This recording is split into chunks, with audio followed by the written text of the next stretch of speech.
Spartan Life Radio on Blazing Hot 91. Welcome to Spartan Life Radio. I'm your host, Cheryl Wilkerson. So glad to be with you. Happy Valentine's Day. A great day for me. This was my mother's birthday, so I always love this day, and I always love doing Spartan Life Radio, so it's a great day for me today.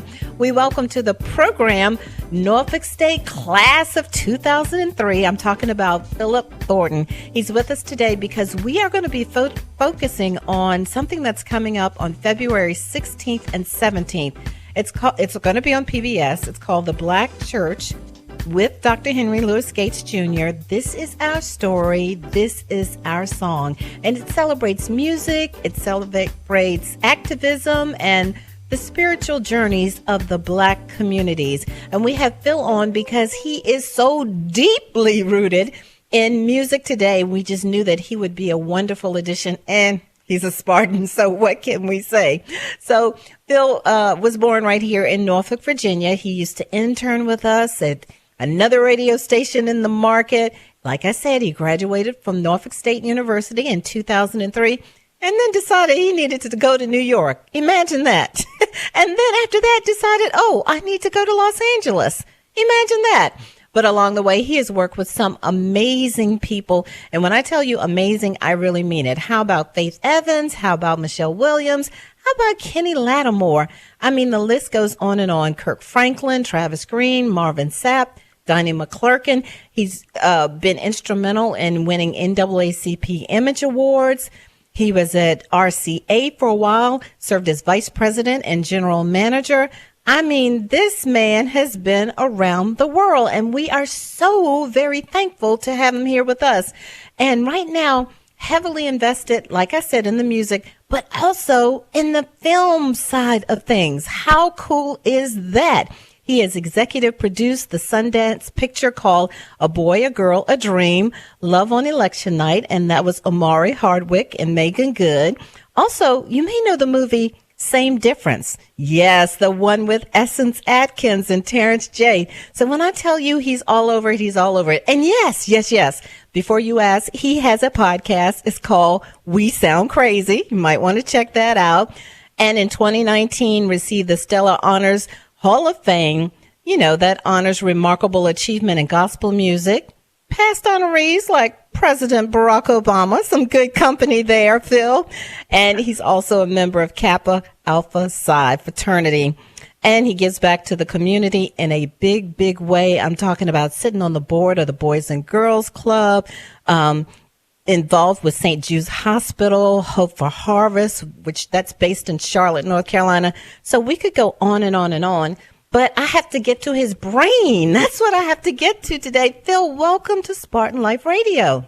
Cheryl, thank you for having me. It's always uncomfortable hearing that bio out loud. I'm like, geez, I need to trim it down to 100 words. But thank you so much for having me. No.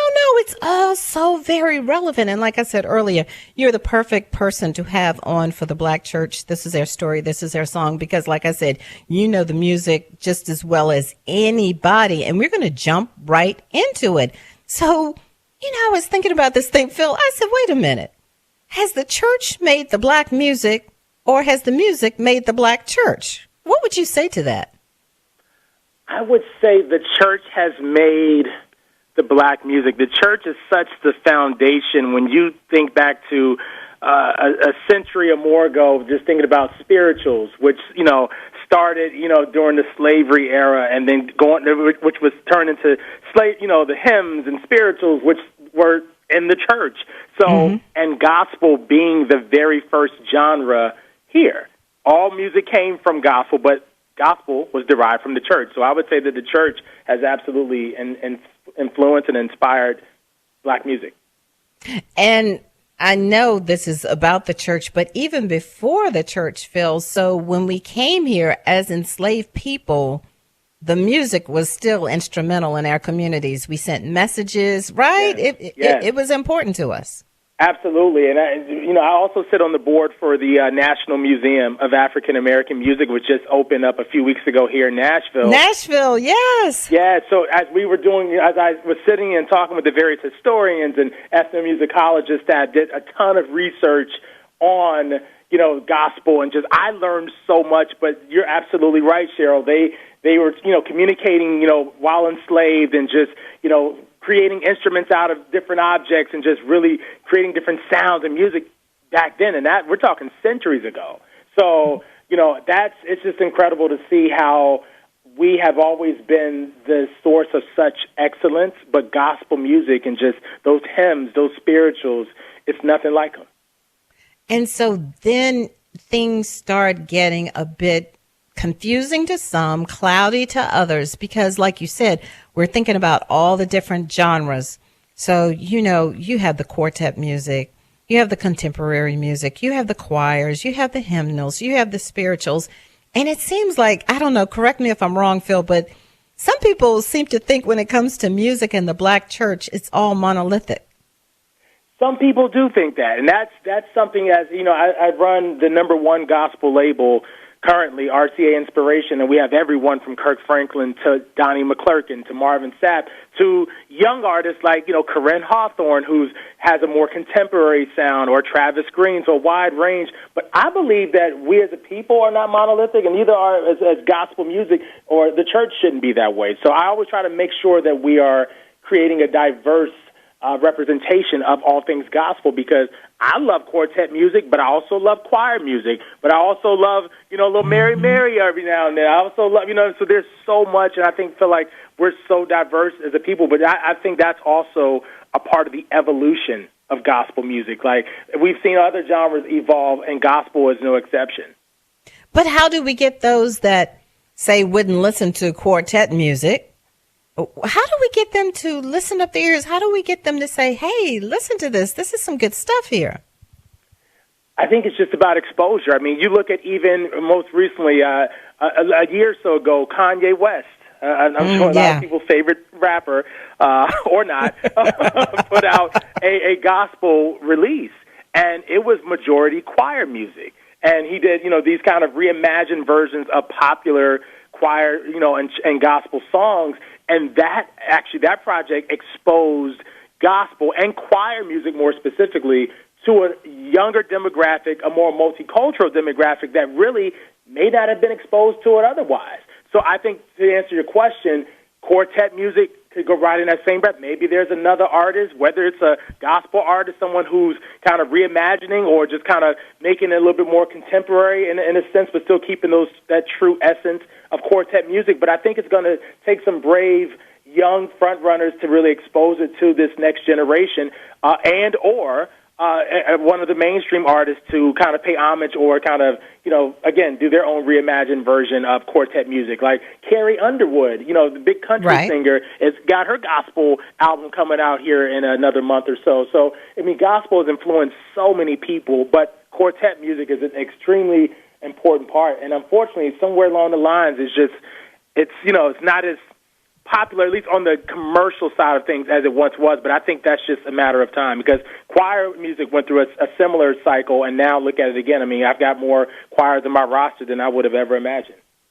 Okay, so if we look at Snoop Dogg, and when he came out with the gospel music, I actually heard people say, and when they said it, it was, I don't know if disgust was the right word in their voice, but it was to the point of, you mean to tell me the number one song on the gospel music charts right now is by Snoop Dogg? It was that. You know what I mean? And Cheryl, as the person who signed Snoop Dogg, I loved it. I loved the conversation around it. That was Snoop and I partnered on the Bible of Love, which did really well. And it was really a passion project for him. He said that.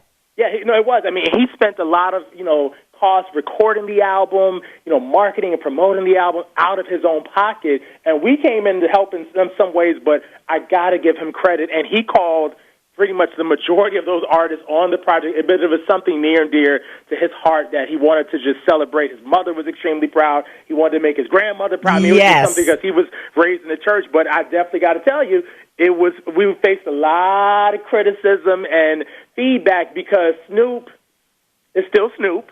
And so sometimes his online behavior and some other things impacted how people responded and received the project. But if you kind of strip that away, just hearing the raw, and just some of the most talented vocalists on that project. We had Fred Hammond on there, Kim Burrell. I mean, the late great Rance Allen. There was so many people that decided to donate their services. And to me, I love the platform globally that it provided for gospel music. Again, people that may not traditionally listen to gospel, but fans of Snoop, just like, okay, what's Snoop putting out? What's this about? And it exposed them to all of those amazing artists that were a part of that Bible of Love compilation. So sitting behind your big desk in the ivory tower in the corner office, did you all discuss, of course, you knew you were going to get some backlash, so did you discuss that and how to handle that before the records even came out? Yeah, it was a very honest conversation because Snoop had called me out the blue, maybe 6 months before we actually put it out, but just calling me, telling me. I never forget, I was in the barbershop getting a haircut, and I saw a random California number pop up on my phone, and, he has a very distinct voice, but just hearing his heart and his passion and, saying, I need you to get to L.A., I need you to come hear this record. So I'm like, what is Snoop talking about, gospel? So I got on a plane, days later, and flew to sit with, to hear the music and to hear his heart.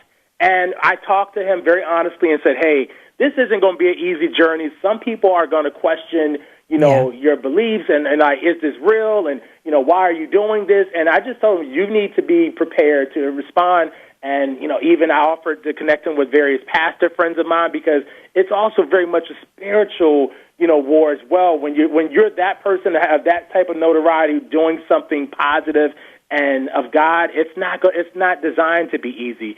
So we had a very honest conversation. I had directly with Snoop, also with his management and his PR team. And, but all in all, overall, great experience. I told Snoop just a few weeks ago I would love to explore a follow-up compilation because I really love the light that it shined on gospel music. Although it was from an unlikely source, it was still the light. I mean, even when you go back to the Bible, God used some of the most unlikely candidates to give him, to give the glory and he utilized these vessels, and none of them were perfect because none of us are.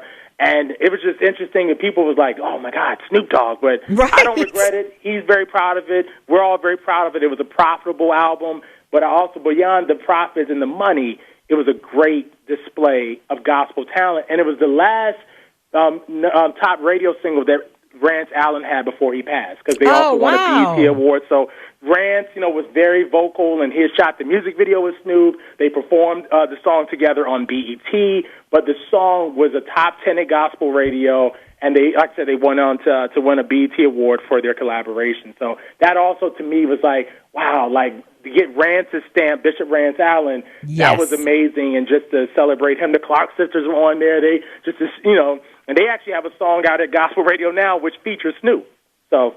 Yes. And, as far as Snoop, I think that whole thing, just the TV show with Martha Stewart, and I have forgotten what he was. Oh, he was commentating a boxing match. I think he was just doing it online, and that led him to a job with the WWE. So I just think all around, he's just doing some different things. Yes. Although you're right. I mean, he's Snoop, and he doesn't apologize for that, But a great guy, a heart for God. And, again, never proclaimed to be this, person that was innocent or pure, but he just was like, man, I just love gospel music. I believe in God. This is something, again, but I just saw the walk, and he literally paid for that out of his pocket, the recording of that album, and paid all, majority. Some artists wanted to do a swap, I appear on your record, you appear on mine.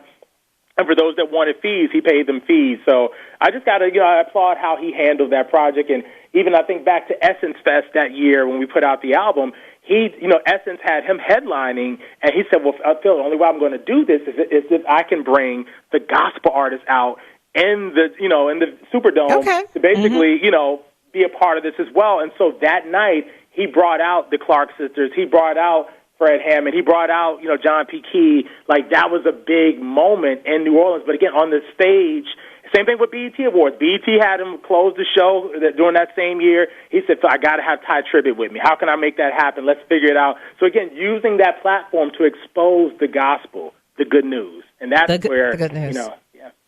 That's it. So let me ask you this, Phil. Do you believe that all African American religious music is spiritual or gospel? All of it, is it all spiritual? Is it all gospel? Or maybe not so, and it's labeled that way?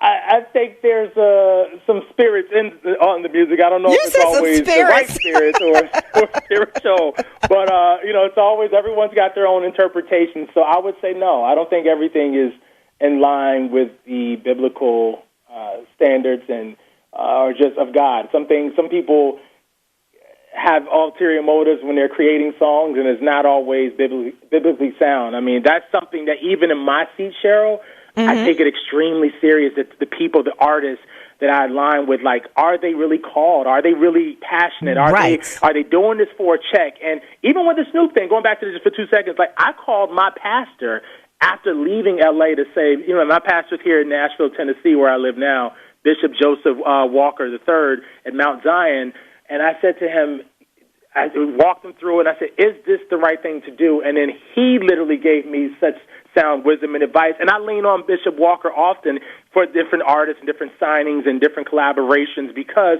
I want to make sure that, yes, I have a fiduciary responsibility to Sony Music to generate revenue because it is a for-profit entity, but I also, as a person, as a human being, as a black man, I also want to make sure that I'm in line spiritually and just doing God's will and just carrying that out. So it's a delicate balance, and it's not easy. So I understand how sometimes people can get caught up, but yeah, everything is, it's a spirit in a lot of the songs, but it's not necessarily of God, in my opinion. And so when we are listening to songs by the Clark Sisters or Five Blind Boys of Alabama or Kirk Franklin or whomever, do you know or do you believe that before they even put out projects, they go to their spiritual leaders? Is that important to them, even though they are already in the world of gospel? It's extremely important. And even, actually the artists on the roster, I'm proud to say they all have spiritual guidance, whether that's a pastor, a bishop, whatever, form, but they all have a connection. Like Kirk Franklin is, one of our artists, and I speak with him almost daily. And I know he has an extremely, extremely tight relationship with his pastor, Dr. Tony Evans out of Texas. And they speak, like I said, they speak daily or at least a few times a week just to have that spiritual covering. So to me, it's extremely important just because you're really on this platform representing, God. And so people, and again, and that doesn't mean that you're perfect, Cheryl. That's not what that means, but at least you're making best efforts to do right and to be better and to, just try to walk the walk. Because, again, we all have our challenges. We've all fallen. We've all, stumbled. But it's all on how you get back up. And so but it's important. But all of the artists, I'm proud to say, have some form of spiritual covering on the roster. I think that's important. All right. I am speaking to music exec Phil Thornton. He's the senior vice president and the general manager of RCA Inspiration. That's the Sony gospel label. And yes, he is a Spartan. What do you mean you're telling me you didn't know that? Yes, he was born right there in Norfolk, Virginia. What do you mean you didn't tell me that? I'm going to talk more about this very, very special that's coming up on PBS. It's called The Black Church. This is our story. This is our song. It's with Dr. Henry Louis Gates. It will celebrate music, activism, the spiritual journeys of black communities. It's coming up February the 16th and 17th. Phil, right now we're going to take a little bit of a break and we'll be right back, okay? Spartan Life Radio on Blazing Hot 91. Welcome back to Spartan Life Radio. I'm your host, Cheryl Wilkerson, on this Valentine's Day. Phil Thornton is on the line with me. PBS is coming up with a special that you want to know about. It's called The Black Church. This is our story. This is our song. It celebrates music. It celebrates activism. It celebrates the spiritual journeys of black communities. And it's put on in conjunction with Dr. Henry Louis Gates, as well as the Corporation for Public Broadcasting. So we want to get that right off the bat. Phil, thank you for being with us again. Phil graduated Norfolk State University, 2003. By the way, Phil, why did you decide to go to Norfolk State University? I love NSU. Being a Norfolk native, I just have such fond memories growing up, going to some of the games and hearing the marching band. It just represented, I definitely always knew I wanted to attend an HBCU And so I thought about, obviously, some other options at one point, but I just felt right to go to Norfolk State. And I'm so glad I did. That's one of the best decisions I made. So if you were sitting there saying, well, who is Phil Thornton? I will tell you, he's Senior Vice President and the General Manager of RCA Inspiration.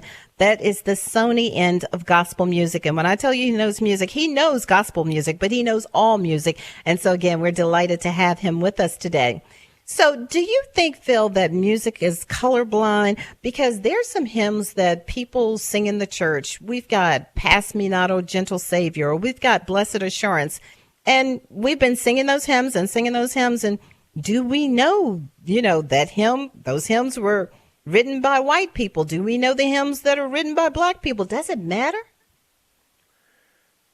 I don't think it matters, necessarily who penned the song, because there are some great writers and creators of all, races and gender and ethnicity background. So to me, as long as it was the intention was positive and pure and of Christ, I don't have an issue with the hymn, especially the hymns. I mean, those are some of the the greatest songs in our history of music. So yeah, no issues. But whether it's a hymn or something that was penned by the late great Thomas Dorsey, who penned some amazing songs, who a lot of us call the father of gospel music. So yeah, but to me, it doesn't matter if it's black, white, Asian, Hispanic. There's no issue there. So it's all about what moves your spirit. It's all about what moves Absolutely. You think, okay, that's the deciding factor. So why is it that you think some churches, some churchgoers, some pastors have problems with the different ways that now music is being presented? It might be, shouting and tambourines. It might be, lively and everybody is not dressed to the nines. Everybody doesn't have a tie on. Everybody doesn't have a dress on. And you might hear some melodies from a secular song, but then that gospel song. Why does that bother some people? I think those are the people that are afraid of change. And that's unfortunately what has turned away a lot of the younger generation from not only gospel music, but from even wanting to attend church. And which is unfortunate, but because of all of the rules and regulations, and you can't wear, your dress has to come down to this point, and you have to, wear these types of clothes, and you have to. It's just that is a divisive way, and religion has done that for far too long. But that is unfortunate. But yeah, I don't subscribe to that. I really love some of the new the evolution, what I keep referencing, of gospel music, because you have so many young, fresh voices that are speaking to God and just communicating His message and His love in different ways. And that, when you think back to 25 years or so ago, when Kirk Franklin came out, it was very new what he was doing at that time. Now, fast forward, it's like, oh, okay, that's Kirk. That's just what he does. But he faced a ton of criticism and feedback. And even when you go prior to that, BB and CeCe Winans, and, before that, Andre Crouch. I mean, a lot of these people just really, everyone had a very distinct, message and sound, and it just evolved. And going back to the 60s with the Hawkins, Oh Happy Day, which was one of the first gospel songs that really received, a lot of crossover and R&B radio airplay, and it continues to be a great song to this day. So I just think we're going to see more of that. But the worship movement, what's happening with worship music, like with Elevation and Hillsong and Maverick City and All Nations, and these, that are just kind of, these worship kind of anthems, and may not be exactly what we love with the choir sound or quartet, but it's still resonating with people, and it's really resonating with the youth. I'm looking at the numbers on a weekly and seeing that 18 to 24 multicultural, by the way, but 18 to 24 age group really resonating towards a lot of the worship music. That's kind of like what they're listening to. And my thing is, if they're listening to something that's edifying and giving God the glory, if it's packaged a little different from what I may like, so be it, and that's fine. But I think people have to just embrace some of the new sounds and some of the new voices and new approaches and perspectives and gospel and Christian music. Is there a way that we can do that and maintain the hymns? My hope is built on nothing less, than Jesus' blood. These songs these hymns, how do I say it, Phil? They were a foundation. If you listen to the words, the criticism I've heard is those words were real. Those words spoke to me. Mm-hmm. Now today, it's chants or singing something over and over and over. But what is the meaning behind it? It doesn't come from like Romans 6:7. It's no scripture to back it up. It's what someone's feeling. But where is the gospel part of it? And well, I mean, those songs, those worship, anthems that you reference, I mean, it's still a vertical message. So again, it's just a different, when you think about other genres of music like an R&B, like where I may love a, Earth, Wind and Fire and a Charlie Wilson, listening to some of the current R&B, I might be like, oh, that's not in line with some of the greats. But the message of gospel, because it is the good news, to me, it's, yes, some songs will include scripture, and that's great, but I still think long as that heart, that intentionality is present, I just think what's from the heart is received by the heart. So I love, like I said, just me personally and just looking at the numbers of what's growing, but I love my hymns too. I love the hymns. I encourage our artists to still sing and cover the hymns or create their kind of reimagined version of what a hymn would sound like in 2021. I'm actually working on a new album for Leandria Johnson right now, who to me is one of the most phenomenal vocalists in gospel music today. And she's working on some new material. And I said, Leandria, you should really, maybe cover a hymn or two, because that's something that just never goes out of style. You think about a lot of these hymns, we're singing, 100 years later. And what was just curious, what was her response when you said that?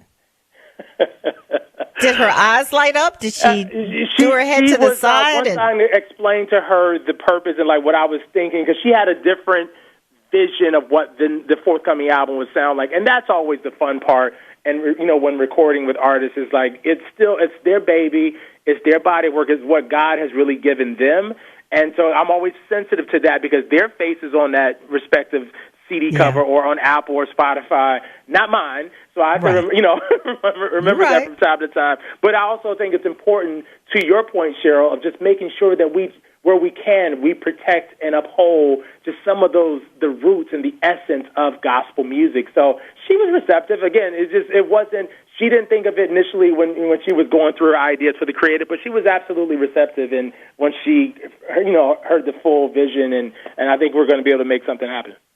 That's interesting. It's just interesting, because as consumers, we see, the product that comes out, but we don't know what goes on behind the scenes. I mean, we might hear a story or two about, the project was called off because of differences or whatever, but we don't know how that's worked through, and we don't realize how much that happens. And, we just don't know that method. So that's another Spartan Life Radio show you've got to commit to, okay? Yes, count me in. But it's fun, though. But Cheryl, it's such a creative, process. And I worked at another company prior to being at Sony, and I had the pleasure of working on 2 releases with Pastor Shirley Caesar, and that was fun.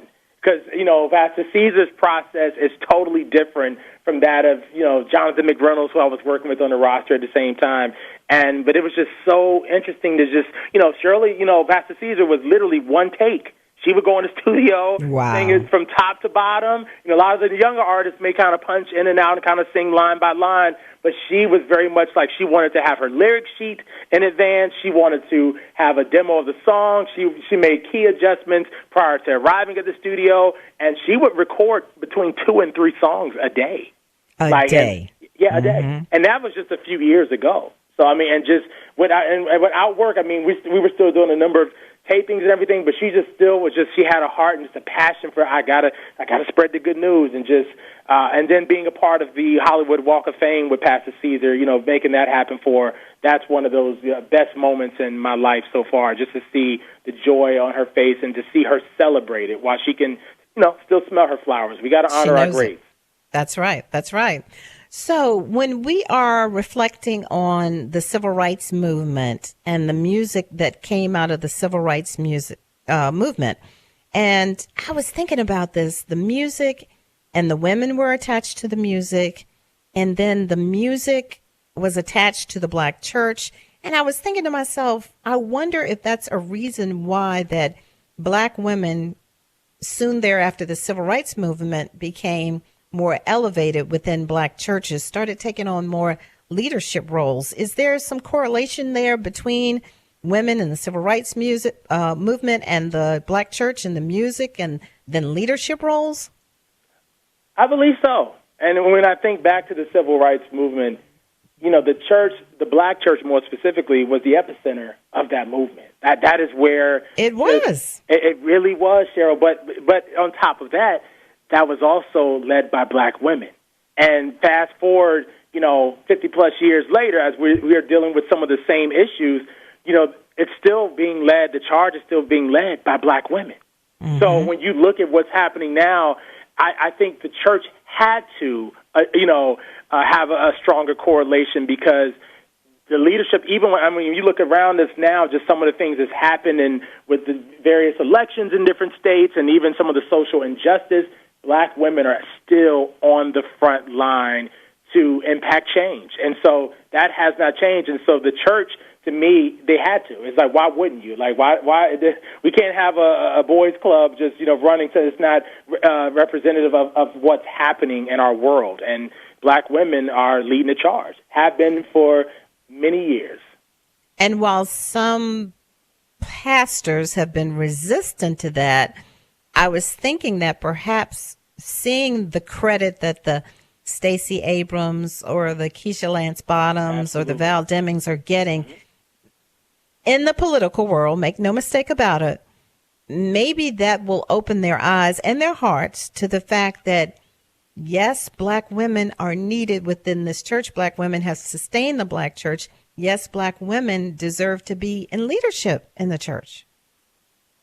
I think you're going to see more and more changes coming with the black church. I know on the record label, on this side of the gospel music industry side, we're starting to see the rise of more amazing female executives, and it's long overdue. Mm-hmm. Because, again, that was another area where it was pretty much all male-dominated, but we're seeing, I think about within my own team, how many, senior executives I have, but also at some of our competing companies, like pretty much the key other gospel labels have females in senior leadership or running the actual label. That's awesome. PBS is coming up with a special on February 16th and 17th. It's called The Black Church. This is our story. This is our song. It's with Dr. Henry Louis Gates, Jr. It's also in conjunction with the Corporation for Public Broadcasting. And I'm speaking with one of our very own, a Spartan. His name is Phil Thornton. He runs the gospel division of Sony Music right now.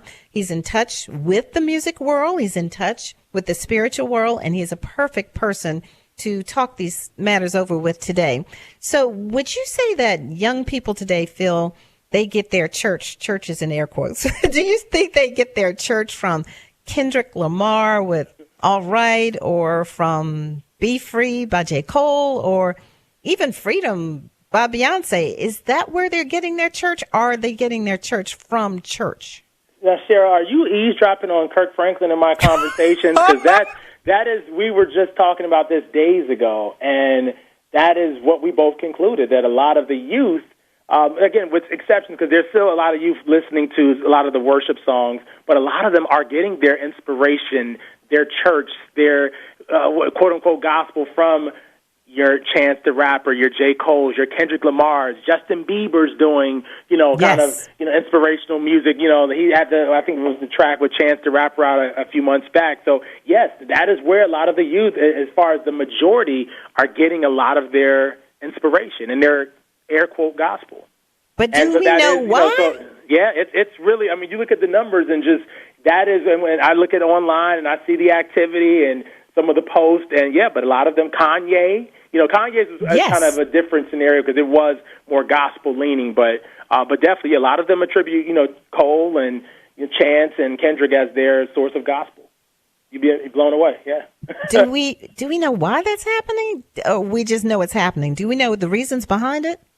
I just think that there's no one really, again, Kirk has been an artist that has transcended, been the artist that's, appeals to the multi-generations, and a lot of the gospel artists, I think, just, if you're an average 16, 17-year-old, there are not many people that you can say, like, that as far as that I maybe align with what you believe. And again, like just the church has really done not the best job of alienating, people that maybe teens dealing with depression. They don't feel like they can go talk to their pastor about that, or, alcohol addiction or drugs or some other thing. So I think it's alienated, the youth in a way.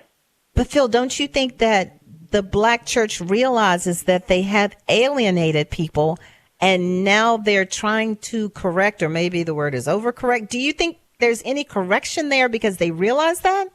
I think in some cases, I don't think that's the feelings or the sentiments of the majority of the churches. I think we still have a lot of Puritans and people that are still operating under an old paradigm. But there's a lot of youth out here that are hurting, and social media has added a whole nother dynamic to how, our teens are dealing with depression and anxiety and just, again, this depression, it's all about likes and comments. And, I didn't have that pressure, growing up. Right. And, again, but just thinking about the bullying that exists. I mean, there's a lot of things happening, with our youth now. And unfortunately, church has not been that resource or that outlet for a lot of them, unless it's really a household where, they go to church weekly or multiple times a week, and it's just the foundation is there. But what I've seen just from, working with the Boys and Girls Club and other organizations like the youth, it's a different time. And so they are finding their sense of hope and inspiration in other places because they feel like the church doesn't understand their walk or their journey. Mm-hmm. And to some extent, it's true.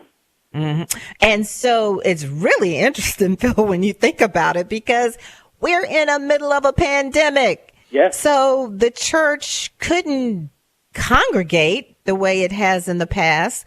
So if the church has opened its eyes to see, we're not meeting the needs, and now, wait a minute, we realize we're not meeting the needs and we've got a pandemic, we need to pivot. We need to do something different. And so more and more I see pastors that are doing things on social media.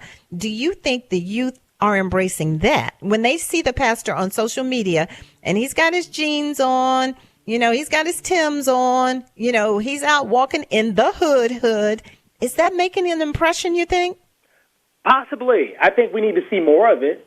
And I think, this generation right here, you got to think about with a lot of the social injustice and everything that's happened, more than just last year, and George Floyd and a lot of the other, Atiana Jefferson, a lot of the other tragic and horrific killings and public lynchings. This generation has really been on the front line out there, protesting and making sure their voice is heard. So they want to see the walk. It's nice to post on Instagram or Facebook, but they're looking to see the true action. Is that pastor or evangelist or bishop coming to my community? How are they helping and reinvesting their time or resources to help my immediate surroundings? And I think that's where the church has to get back to. Because as Pharrell Williams, who appeared on the latest episode of Kirk Franklin's podcast, which we launched, a few days back, he talked about the church being the hot spot. Like the Wi-Fi, how you have your hot spot for your Wi-Fi? He's like, the church is the hot spot for the respective community. That should be the relationship. That refuels everybody. That gives everybody that influence, that boost that they need. But we got to get our youth back engaged. We have to. But in order to do that, we can't have all the dress code. And, if the teen is going through some level of depression, how do we talk to them? If the teen has a child out of wedlock, how do we address that? These are real situations happening that have alienated a lot of our youth. If they're a member of the LGBTQ plus community, how do we deal with it? How do we address that? With love is the answer. But for so long, that has not been the response from the church. But I feel like we have a lot of great people, like my pastor, Bishop Joseph Walker, Pastor Mike Todd, out of Tulsa, and then you got Bishop T.D. Jakes. There's a number of great people that I know that stand for love and equity and all about, but we need more of it. We need more. Yeah, I definitely think so. I'm reminded of years ago, there's a pastor in Portsmouth, Dr. Melvin O'Mariner, and my mouth, Phil, it dropped open when I realized he's like, okay, they're in the crack house. Okay, we're going to the crack house and get them. I was like, you're going, where are you going to do what? But think about it in the Bible. Jesus really went to some of the most interesting parts of town.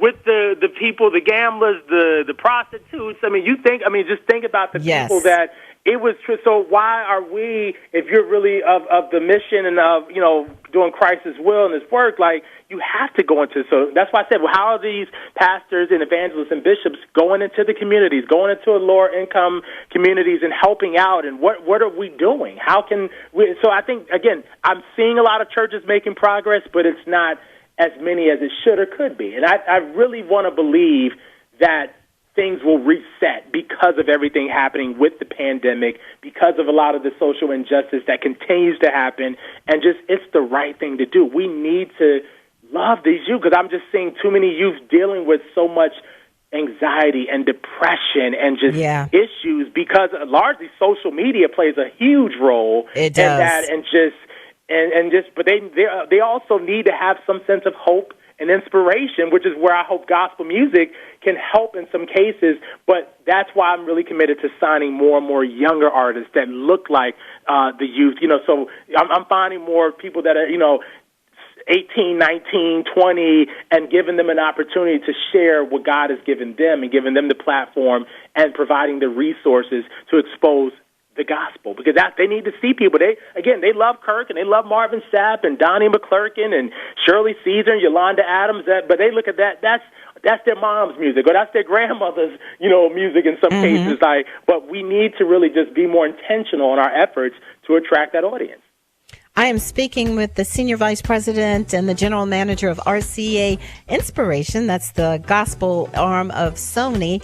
His name is Phil Thornton. He's a Spartan, class of 2003, and we're talking about PBS presenting the Black Church. This is our story. This is our song. It's coming up on February the 16th and the 17th. I want you to know this program on Blazing Hot 91 is supported by the Corporation for Public Broadcasting, which again is presenting the Black Church. So that's coming up. That's very exciting. Phil, we're going to take a little bit of a break, and when we come back, I've got to flip the switch, and we got to talk about the other part of what we just talked about the young people and what music they're embracing and everything. So you all hold on. Don't go anywhere. We'll be right back. It's Spartan Life Radio on Blazing Hot 91. Welcome back at Spartan Life Radio. I'm Cheryl Wilkerson. On the line with me, the Senior Vice President and General Manager of RCA Inspirations. That is the gospel arm of Sony. His name is Phil Thornton, born and bred in Norfolk, Virginia, a Spartan, class of 2003. Please, please, please, I need you all to check out this PBS special that's coming up. It's with Dr. Henry Louis Gates. It's called The Black Church. This is our story. This is our song. It's on February 16th and the 17th, and it's being presented by the Corporation for Public Broadcasting. They're one of the great supporters of this program. It will blow your socks off. You will truly enjoy it. So, Phil, just now we were talking about the young people today and, the Kirk Franklins, and that's their mom's music and everything.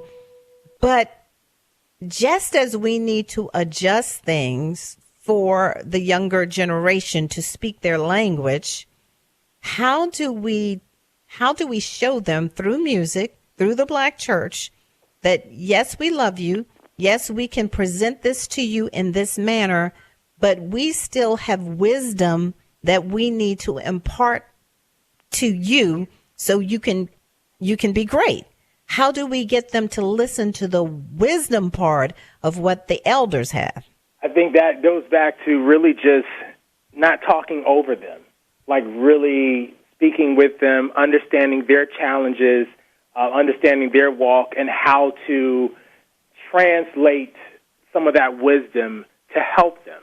Because you have to acknowledge what the issue is, before you can really properly diagnose it. So to me, it's like understand where that young person is coming from so that you know the best way to present that wisdom. And, I mentor a number of people, and I hear them out. I do a lot of listening these days, Cheryl. I do a lot of listening, just because it's the right thing to do, to hear people out. But I'm able to say, hey, well, what about this? Or how about you approach it this way? But I now have a much better understanding and appreciation to some extent, of what that person is dealing with, so I can give more sound advice and wisdom. But I think we've got to really do a better job of listening, because the challenges that they're dealing with now are different than what we all, experienced growing up. Different.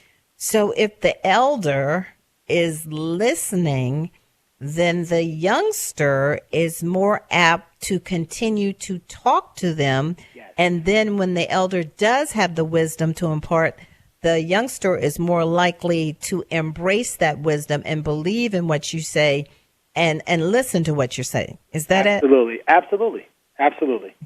That makes sense. So because like right now, sometimes I feel like neither is listening to the other, you know? They're not. Everybody's trying to push their respective point. And you know, with the youth, the risk you run, they will find other outlets to share that information or other vices to kind of cope with what they're dealing with, and that's the dangerous part. So we as the elders, as the parents, as the grandparents, we have to really do a better job of listening and help them and show them the need and the importance and the significance of having that spiritual foundation and how it can help you through those not-so-tough times, but also be there when things are great. You know, and that's something, but we've got to do a better job of just showing them that it's not just this whole spooky, you know, scary thing called religion that doesn't embrace, you know, people because of the following list, or you don't qualify. Everyone qualifies for the church. Everyone qualifies. God loves us all, and that's just how it should be in my book. And so if we are in the church, perhaps we can do that, quote unquote, listening by playing the contemporary, and then we can somehow incorporate the wisdom of the hymns or the spirituals or whatever it is, the quartet music. Maybe then, as you say, then they're more apt to listen to that music that the elders feel is the foundation of the church if we first embrace what they're listening to as far as music. Absolutely. I think it's an even exchange. I think we need to just know, you know, even some of the more mainstream R&B, hip-hop, pop, or even country titles that the youth are listening to. And just, again, I do it all the time with my interns that come into the company. I always say, well, each week, give me 3 songs that you're listening to in your playlist. And they do that, and I give them 3 songs in exchange because they don't know. A lot of them, they don't know. You know, I had to school one of my previous interns about Mahalia Jackson and the significance and the impact that she had and continues to have on our nation, but gospel music especially. But they didn't know. Their history lesson on gospel dated back to Kirk Franklin and Mary Mary. And I said, well, there's many more that came before them that paved the way, that they're standing on the shoulders for, but there wouldn't be a Yolanda without a Mahalia. There wouldn't be a Kirk Franklin without an Andre Crouch or Walter Hawkins. And so, but again, we've got to school them. We've got to educate them, but they also educate me on what they're listening to so that, again, it's an even exchange. So do you think if you present to them like the Rosetta Tharpes of the world and tell them about how, you know, she would be in the clubs at night and she'd be in the church during the day and, you know, this larger-than-life figure and she's getting married in a baseball stadium and, you know, church people are criticizing her for what she's doing. And if we tell them these stories, will that open their ears and will they relate to that? Hopefully. I that's my hope and my prayer, and that's why even with the artists that I've had on the roster that have had some public issues, like Leandria comes to mind, who's had a very much a big addiction with alcohol for some time, and she's in a much better place now. And you know, it's just all public records. I'm not telling her business. I took her to Iyanla Vanzant, you know, a couple years back, and Iyanla helped us really just get her in a much better place. But I think people seeing that struggle, that conflict, that addiction play out, you know, again, it wasn't kudos to Leandria for being bold and brave enough, but her big thing is, you know, I have to share my story so in hopes that it helps someone else and inspires them. And I think the youth needs to see more of that. Like Kirk Franklin always says to me, Phil, I heal as I reveal. And that's his thing. And so I think we need to show the youth more real life, you know, so everyone's not so perfect and not so buttoned up because, you know, Cheryl, none of us are. So when everyone leaves the stage or leaves the studio, it's like everybody still has real life, has family, has challenges, just like, you know, the next person. But I think the church has done such a job to make people think that you have to look this way and sound this way. But again, that's not the reality. So I just want to see more and more artists, live their truth, and whatever that may be, and I encourage my artists to, again, honor the will of God, but also be honest with yourself. Like, let's not try to manipulate or try to lie or cover. Like, let's be honest. Let's deal with it head on. And I've had like I said, dealing with artists that have had real life challenges and had to live that in front of the public. It's not always easy, but I think it's helpful, and it can minister to our youth in a way that we probably can't even imagine.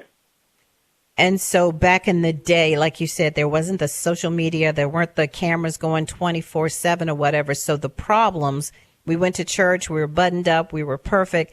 We went home, all hell might be breaking loose at home, but it was confined within those four walls.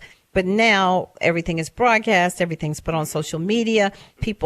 It seems as though people talk more now than they used to, because, Phil, don't you remember?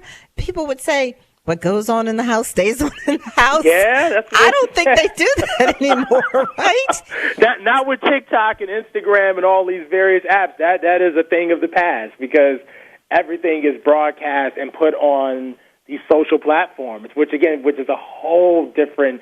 Is that good or is that bad? It's crazy. It's a different time we live in it.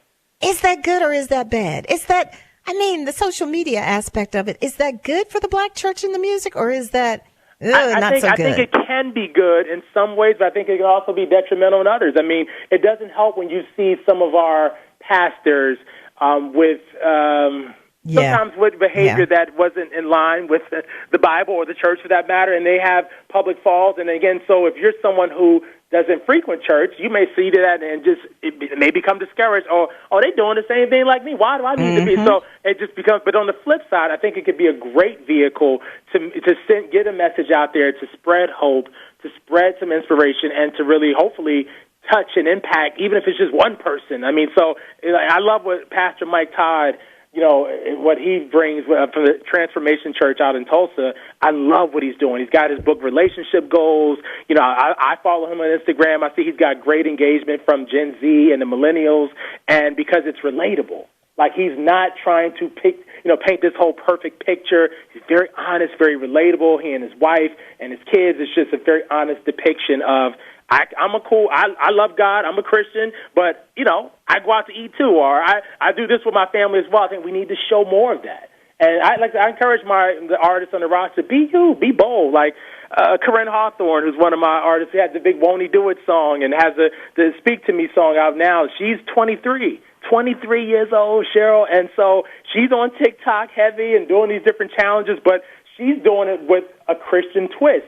And it's still basically honoring who she is as a woman of faith, but it's also relevant to the person that's listening to a Meg Thee Stallion or listening to some of these other hip-hop records. Like, they think she's the cool one. Like, oh, she gets it. Like, she's one of us. And so really excited about something that, I'm cooking up with a few young female gospel artists that I haven't announced publicly, but I'll share it with you. I sold a show to the Oprah Winfrey Network.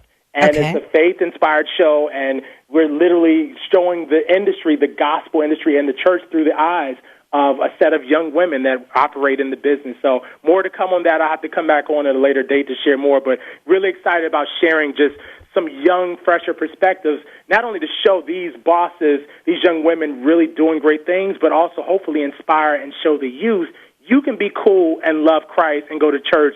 But again, just showing it so it doesn't always look the same. I think that's super important to hopefully inspire that next generation and show the significance and we need the black church. We need the church, period, but the black church just, to me, represents the heart of our country, but also when you think about gospel music, we're impacted by how things are going on the church side as well, because that is a direct, way to, target our audience. And people that love gospel music are the churchgoers. So we help each other. And so I really want to see the church continue to thrive and continue to be a resource, but we've got to figure out how to engage the youth.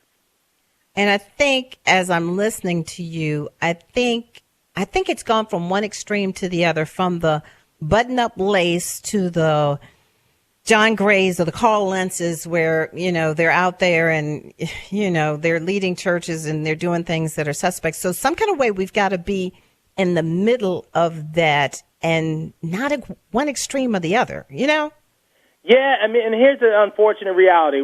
Scandals will continue to happen. I mean, we don't want them to, especially when they're connected to a church, but it's just if history repeats itself, that's going to happen. But my hope is that we have more good apples to outweigh some of those individuals that have, really not practiced good wisdom and discretion and just honoring their respective relationship. But I just hope that we can really continue to just see more bright lights, and just because I think that's going to help not only the youth, but just people as a whole, regain that trust that we need in the church and Christianity. Because a lot of people, I'm looking at just different studies, and some people identify more as spiritual versus religious now, and just, they don't necessarily identify as Christians. A lot of just recent studies I've been looking at, and it's really interesting, but I think that's a direct result of just some of the challenges. But the black church, it's still extremely important. Yes. We need it. It was the epicenter of the civil rights movement, as we touched on earlier, and it will continue to be a voice in the community, but we've got to figure out what does that voice look like for 2021 and beyond. And when you say that, I actually get goosebumps thinking about when the state of Virginia closed their schools rather than educate black people. And so where did we go? We went to learn in the basement of the church. Yes. That is some power right there. It's just like the black church cannot be written off. When I think of all the black church has done to get people to the voting polls. Now, this was before it was cool. The black church was doing it, Yes, absolutely. And that's so we cannot discount the contribution because it's been happening for decades. And so we just got to figure out what does that voice look like going forward? Because, again, like you said, I mean, it's been involved on the front line with a lot of these social matters, voting, political matters like the church. People always want to get the church involved, and which is good because they know that is such a great trusted source. But we've got to figure out how do we engage, Gen Z and even the next generation beneath them, just to make them understand and just help them. Because again, the church has been such I can't function personally without having a spiritual foundation. Like, to me, I have to start my morning with prayer. I started with just really praying and just really getting my mind right and just thinking about everything that we deal with as humans on a daily, beyond being an executive at a major label, which I'm grateful for. But we have to have that spiritual foundation. And the church can help, and you don't have to limit yourself to just going to the church, but it just helps. And having that pastor that can really lead and just protect the sheep. That's it. Phil Thornton, I want to thank you for joining me on Spartan Life Radio. This has been a pleasure. You, of course, are the Senior Vice President and the General Manager of RCA Inspirations. That's with Sony, their gospel arm. And I just want to thank you for coming on. I know you're really busy. I appreciate you taking out the time and talking to us and getting us excited about this PBS special that's coming up, The Black Church. This is our story. This is our song. And it's just good to hear your voice. It's just good to see the man that you have become. It's good that I can sit here and I can be proud of you, because I can remember when you were walking those in the studio way back years ago, and you're just a kid or whatever, and now to see you doing the great things that you're doing, that just makes my heart happy. So I am proud of you, and I'm going to say that to your face, and I just want you to know that. Thank you so much. No, thank you so much, and shout out to all my Spartans. Behold the green and gold. I couldn't end this interview without acknowledging the green and gold myself. So thank you so much, Cheryl, and I'm here for you anytime, and thank you for your support. Thank you so much, and thank you all for listening to Spartan Life Radio. It's been real. Happy Valentine's Day to you all. And don't forget, this program on Blazing Hot 91 is supported by the Corporation for Public Broadcasting, presenting The Black Church. This is our story. This is our song on PBS, airing on WHRO. That's TV 15. That's February 16th and the 17th. You all have a great day. Bye-bye.